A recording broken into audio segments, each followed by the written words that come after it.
Hi viewers, welcome back to ஆயுதம் அறிவும். மீண்டும் ஒரு முறை மொத்த உலக நாடுகளுமே இந்தியாவையும் இந்தியாவுடைய டிஆர்டிஓடைய டெக்னாலஜியும் திரும்பி பார்த்துருக்காங்க. இந்த முறை இந்தியா செஞ்ச சம்பவம் இந்தியாவின் வான் பாதுகாப்பு துறையில. எஸ், நம்ம டிஆர்டிஓ ஜூலை 23ஆம் தேதி இந்தியாவின் ஒடிசாவின் ஒரு தீவான அப்துல் கலாம் தீவுல இருந்து ப்ராஜெக்ட் கூஷாவுடைய முக்கியமான முதல் M1 இன்டர்செப்டர் அப்படிங்கிற இடைமறித்து தாக்கும் ஏவுகணையை வெற்றிகரமாக சோதனையை செஞ்சு அதில் வெற்றி அடைஞ்சிருக்காங்க.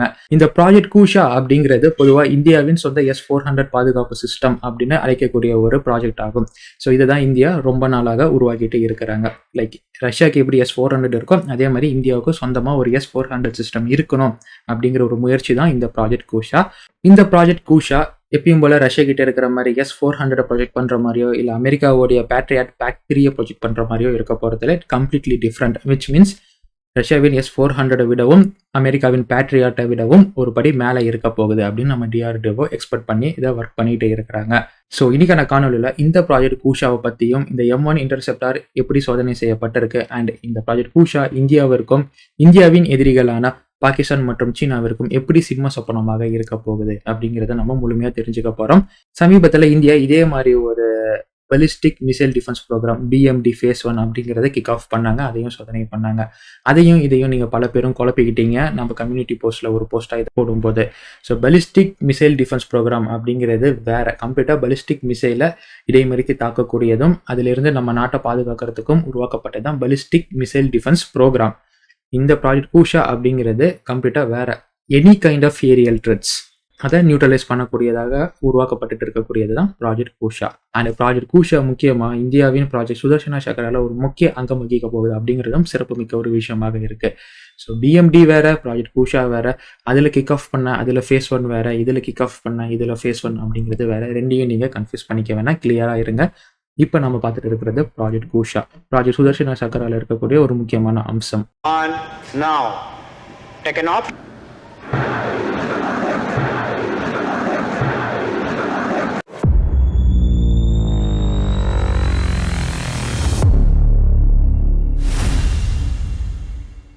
இன்டர்செப்டார்ஸில் பல வகை இருக்குது. Air to air, air to ground, ground to air அப்படின்னு பல வகையில் இடைமறித்து தாக்கக்கூடிய ஏவுகணைகள் உருவாக்கிட்டு இருக்கிறாங்க உலக அளவில். ஆனால் ப்ராஜெக்ட் கூஷாவில் சோதனை செய்யப்பட்ட அந்த M1 இன்டர்செப்டார் அப்படிங்கிறது ஒரு LRSAM வகையை சார்ந்தது. Which is long range surface to air missile. Truck mounted or canister சிஸ்டம்ல இருந்து தரையில இருந்து வான்வெளி அச்சுறுத்தல்களை இடைமறித்து தாக்கக்கூடிய ஒரு இன்டர்செப்டராக தான் இந்த M1 இன்டர்செப்டார் உருவாக்கப்பட்டிருக்கு. ஸோ இதோட ரேஞ்ச் அண்ட் ஸ்பீட் என்னன்னு கேட்டிங்கன்னா இந்த M1 அப்படிங்கிறதுடைய ரேஞ்ச் சுமார் 150 கிலோமீட்டர் வரை இருக்கும் அப்படின்னு சொல்லப்படுது டிஆர்டிஓனால. அண்ட் இதோடைய ஸ்பீட் 5.5 அப்படின்னு டிஆர்டிஓ கிளைம் பண்ணியிருக்காங்க. எப்படி கிளைம் பண்ணாங்கன்னா இந்த ஒரு சோதனை மூலியமாக தான். அண்ட் இந்த சோதனை எப்படி நடத்தப்பட்டது, எதற்கு எதிராக நடத்தப்பட்டது அப்படின்னு கேட்டிங்கன்னா electronically simulated high altitude high speed moving object. திரையில ஒரு பிம்பமாக உருவாக்கப்பட்ட ஒரு ஹை ஸ்பீட்ல ஹை மூவிங் டார்கெட்டுக்கு எதிராக தான் இந்த ஒரு சோதனை அப்படிங்கிறது வெற்றிகரமாக நடத்தப்பட்டது. அந்த வெற்றிகரமாக அதை இடைமறித்து தாக்குனது அப்படின்னு டிஆர்டிஓ கிளைம் பண்ணியிருக்கிறாங்க. அடுத்து இந்த இன்டர்செப்டாருடைய வகை. இந்த ப்ராஜெக்ட் கூஷால வெறும் 150 கிலோமீட்டர் வரை போகக்கூடிய இன்டர்செப்டார் மட்டும் இல்லாமல் இன்னும் 2 வேரியன்ட் இருக்கு. அது M2 அண்ட் M3 அப்படின்னு ஆன்கோயிங் ப்ராஜெக்டாக இருக்கு. M2 சுமார் 250 கிலோமீட்டர் வரை போகும் அப்படின்னு சொல்லப்படுது. அண்ட் M3 400 கிலோமீட்டர் வரை செல்லும் அப்படின்னு சொல்லப்படுது. ஸோ இதெல்லாம் ஆன்கோயிங் ப்ராஜெக்ட்ஸ். அந்த M1 இன்டர்செப்டாருக்கான சோதனையாக இல்லாமல் எல்லா சிஸ்டம்லையும் இதோடைய சப்சிஸ்டம்ஸ் லைக் ரேடார்ஸ், கமாண்ட் சென்டர் எல்லாம் ஒருங்கிணைக்கப்பட்டு ஒரு இன்டெகிரேட்டட் சிஸ்டம் சோதனையாக தான் இந்த வாட்டி ஜூலை 23ஆம் தேதி நம்ம டிஆர்டிஓ சோதனை பண்ணியிருக்காங்க. இது ரொம்ப முக்கியமான விஷயம். ஏன்னா ப்ராஜெக்ட் கூஷா வெறும் இன்டர்செப்டாரை ஏவக்கூடிய ஒரு தொழில்நுட்பம் மட்டும் இல்லை, ஒருங்கிணைந்து தாக்கக்கூடிய ஒரு தொழில்நுட்பமாக தான் இது இருக்கு. லைக் M1, M2, M3 வெவ்வேறு வேரியண்ட்ல இருக்கும்போது அது எல்லாமே ஒவ்வொன்றும் ஒருங்கிணைந்து தாக்குறது அப்படிங்கிறது ரொம்ப முக்கியமான ஒரு கட்டம். அந்த கட்டத்தில் ஒரு முதற் பகுதி தான் இப்போ இந்தியா அடைஞ்சிருக்காங்க நம்ம டிஆர்டிஓ மூலியமாக. சரி, இது எல்லாமே டிஆர்டிஓ தான் பண்ணாங்களா அப்படின்னு கேட்டால் DRDO acting as a master mind. Front லைன்ல இருந்து வேலை செய்யக்கூடியது பல தனியார் நிறுவனங்கள் லைக் BEL அண்ட் BDL இந்த சப்சிஸ்டம்ஸை உருவாக்கக்கூடிய வேலையில் இருக்கிறாங்க. அண்ட் இந்த ஏவுகணையை உருவாக்குனதில் பெரும் பகுதி SDALக்கு இருக்கு, solar defence and aerospace limited. அவங்களுக்கு பெரும் பங்கு இருக்கு அப்படின்னு டிஆர்டிஓ கிளைம் பண்ணியிருக்காங்க. ஸோ ஒரு ஒருங்கிணைந்து பிரைவேட் அண்ட் கவர்மெண்ட் ஃபிலிம் இணைந்து உருவாக்குனது தான் ஒரு இன்டெகிரேட்டட் ப்ராஜெக்ட் கூஷா. அண்ட் இன்னும் சில ஃபேஸஸ் ஆன்கோயிங்கில் இருக்கு. அடுத்து நம்ம கேட்கக்கூடிய கேள்வி, இது உண்மையாலுமே M1 இன்டர்செப்டார் தானா? அப்படிங்கிறது தான். டிஆர்டிஓ இந்த ப்ராஜெக்ட்ல இந்த இன்டர்செப்டரை வடிவமைக்கும் போது அவங்க வெளியிட்ட புகைப்படங்கள் உங்க ஸ்க்ரீன் முன்னாடி நான் காட்டுறேன். இதையும் பேரலா இப்போ M1ன்னு சொல்லி டிஆர்டிஓ சோதனை செய்யப்பட்ட வீடியோவையும் நான் உங்களுக்கு காமிக்கிறேன். மேபி இன்டர்செப்டாரே நான் உங்களுக்கு காமிக்கிறேன். அதில் காட்டின M1 இன்டர்செப்டார், அதாவது டிசைன் ஃபேஸில் இருந்த M1 இன்டர்செப்டாருக்கும் ஆக்சுவல் ஃபேஸில் இருக்கிற M1 இன்டர்செப்டாரும் நல்லா பாருங்க. ஒரு பெரிய வித்தியாசம் தெரியும். அந்த வித்தியாசம் வேற எதுவுமே இல்லை, கடைசி ஃபினுக்கு கீழே இருக்கக்கூடிய பூஸ்டர் தான். ஒரு 150 கிலோமீட்டர் ரேஞ்ச் கொண்ட இன்டர்செப்டாருக்கு பூஸ்டர் அப்படிங்கிறது அவசியமா? M2 M3 இருக்கு, அதுக்கு பூஸ்டர் இவங்க வச்சிருக்காங்க. அண்ட் 2 ஸ்டேஜ் ப்ரொப்பலன்ட் கூட அவங்க வச்சுக்கிட்டாங்க, அதுல எந்த பிரச்சனையுமே இல்லை. அதுக்கு தேவைப்படும், ஏன்னா ரேஞ்ச் ரொம்ப அதிகமா இருக்கு. பட் ஒரு 150 கிலோமீட்டருக்கு ப்ரொப்பலண்ட் ஆர் பூஸ்டர் தேவையா? டிசைன் ஃபேஸ்ல இல்லை.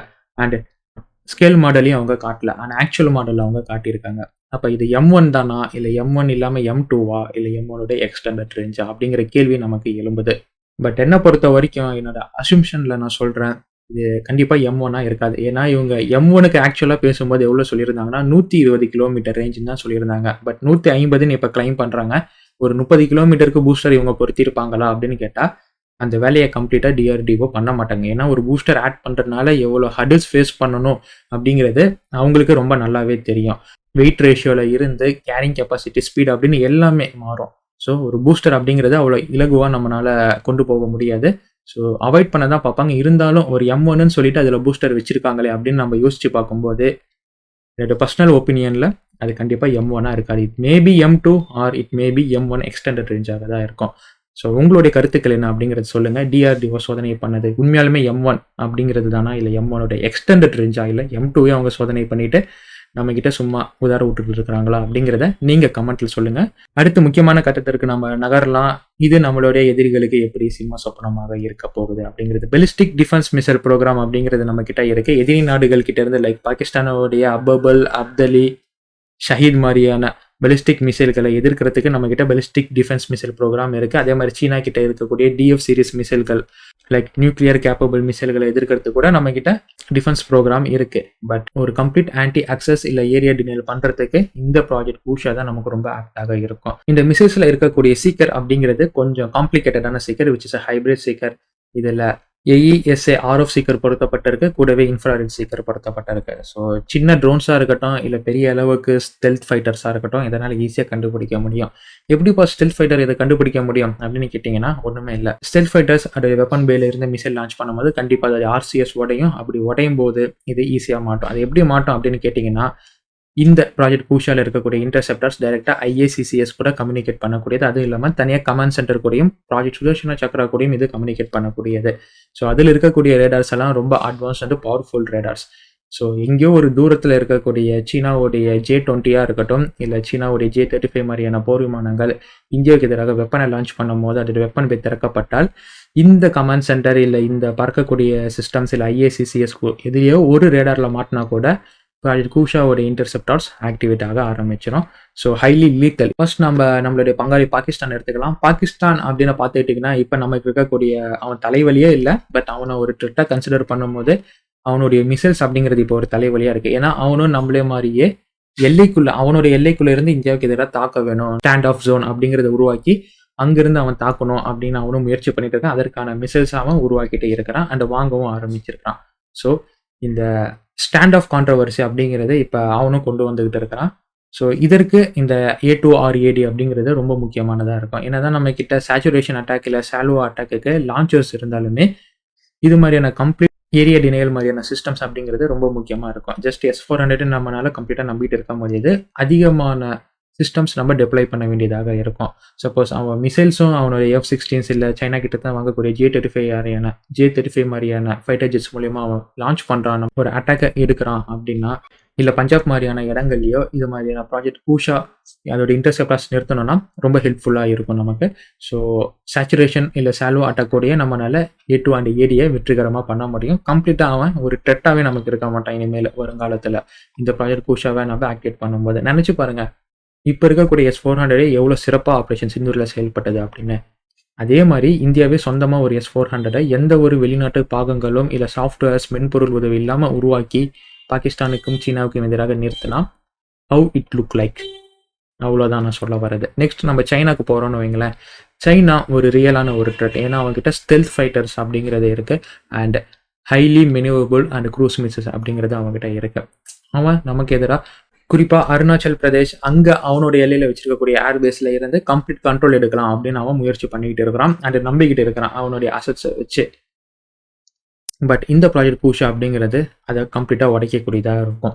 ஃபர்ஸ்ட் நான் சொன்னது அந்த வெப்பன் பே ஓப்பன் பண்ணும்போது எப்படி இந்தியா கிட்ட இது மாட்டோம் அப்படின்னு நான் சொல்லியிருந்தேன். ரெண்டாவது அவனோட KJ-500 ஏவாக்ஸ் இல்லை ஏர் ரீஃபீல்டு ஏவாக்ஸ் அப்படிங்கிறது எல்லாமே அவனுக்கு அந்த அருணாச்சல் பிரதேஷ் ஏர்பேஸ் இல்லை ஹை ஆல்டிடியூட் ஏர்பேஸில் ரொம்ப இன்றியமையாததாக இருக்கும்.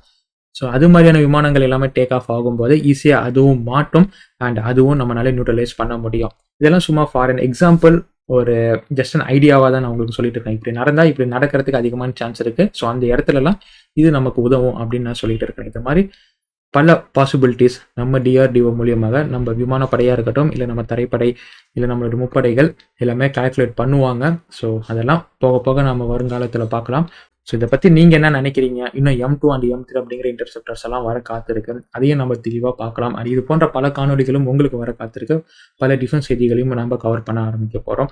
ஸோ அதெல்லாம் பார்க்குறதுக்கு ஏற்கனவே சொன்ன மாதிரி தான் ஆயுதம் அறிவோம் அப்படிங்கிற நம்ம சேனலை சப்ஸ்கிரைப் பண்ணி வச்சுக்கிட்டு தான் நாங்கள் பார்த்துக்கிறோம். Until it's signing off from ஆயுதம் அறிவோம் and stay tuned for next video, my dear friends.